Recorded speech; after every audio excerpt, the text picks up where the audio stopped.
हाँ भाई, एलडीसी वालों, टाइपिंग स्टार्ट कर दी। आंसर की आ गई आपकी, तो आंसर की मिला ली होगी आपने। अगर टाइपिंग स्टार्ट नहीं की तो कर देना यार, क्योंकि आपको पता है कि टाइम ज़्यादा नहीं मिलेगा। आलोक राज जी का मूड अगर स्विंग हो जाए तो 1.5 से 2 महीने में रिजल्ट निकाल के और टाइपिंग करवा ले, और अगर नहीं बैठे तो भाई 5 महीने में भी नहीं हो। वीडियो इसलिए बना रहा हूँ क्योंकि जो कोचिंग वाले हैं वो यार, मतलब कि जो टाइपिंग की जो फीस है ना, वो देखो यार, तुम लोग 10-10 हज़ार रुपये पे है इसकी। इतनी कोई फेंच सकता है क्या यार? अब इसका कोई क्राइटेरिया भी नहीं रखा उन्होंने कि किस बेसिस पर रखा है। भाई एटलीस्ट कुछ भी करके बीपीएल कार्ड ही देख लो कम से कम। भाई हर किसी की नहीं है बस की 15-15 हज़ार रुपये देने की कोचिंगों में, और वो भी यार एलडीसी की टाइपिंग की।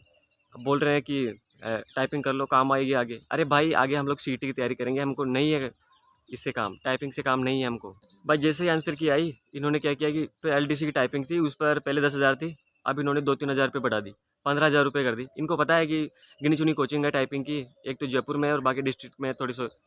अब भाई मैं इनसे कहना चाहूँगा कि किसी दिन आ जाओगे लपेटे में, मैं फिर बोल रहा हूँ, क्योंकि एक गवर्नमेंट अधिकारी होता है, उसके पास में बहुत पावर रहती है। किसी न किसी दिन हो गया ना आमना सामना, उस दिन ब्याज सहित इंटरेस्ट सहित लपेट लेंगे आपको, और हो सकता है ज़िंदगी में धंधा करने लायक ही नहीं रहे हो आप। अगर ये वीडियो किसी कोचिंग वाले की, किसी टाइपिंग वाले के पास में जा रहा है, तो यार मैं तो यही कहना चाहूँगा आपसे, क्यों कर रहे हो ऐसा?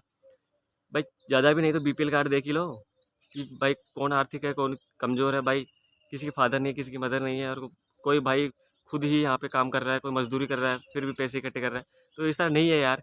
मान लीजिए कोई कैंडिडेट है, वो जोधपुर से यहाँ पे जयपुर आएगा। जयपुर का यार पीजी का खर्चा ही 8 हज़ार रुपये है।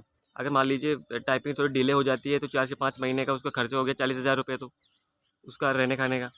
बाकी ये जो फीस आप बता रहे हो 15 हज़ार, ये तो अलग है।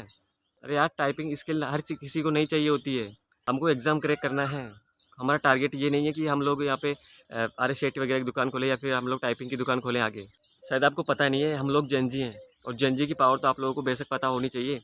भाई हम लोगों ने यहाँ पे एजुकेशन मिनिस्टर को लपेट दिया, तो तुम क्या चीज़ हो भाई?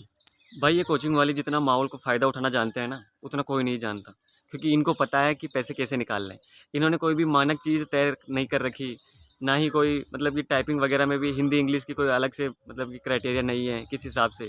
इनसे पूछे कि कैसे ले रहे हो पैसे, 15 हज़ार रुपये कैसे हुए? कुछ नहीं बोलेंगे, फिर ये कहते है तो है।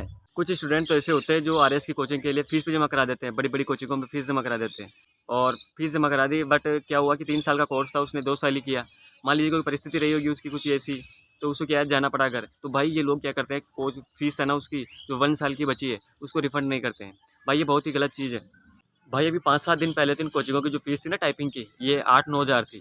अब जैसे ही आंसर की आई, इन्होंने क्या किया, यहाँ पे जिस सब्जी के भाव बढ़ते हैं ना, वैसे यहाँ पे बढ़ा दिया भाव इन्होंने। 15 हज़ार रुपये, 9 हज़ार, 15 हज़ार, 9 हज़ार से डायरेक्ट 15 हज़ार रुपये कर दी फीस। भाई ऐसा थोड़ी होता है यार। अच्छा, जिन स्टूडेंट्स के आंसर के आने के बाद में नंबर कम हो गए, अब वो क्या कर रहे हैं कि टाइपिंग के पैसे वापस मांग रहे हैं। तो ये लोग बोल रहे हैं कि नहीं सीख लो, काम आएगी। अरे भाई उनको नहीं सीखना है, उनको आगे सीटी देना है। सीटी में काम आएगी क्या वो? उनको दुकान नहीं खोलनी है आपकी तरह। तो यार ये कोचिंग वालों, मैं तो बहुत ही खिलाफ हूँ इनके। बाकी आप लोगों की क्या राय है मुझे कमेंट सेक्शन में ज़रूर बताना।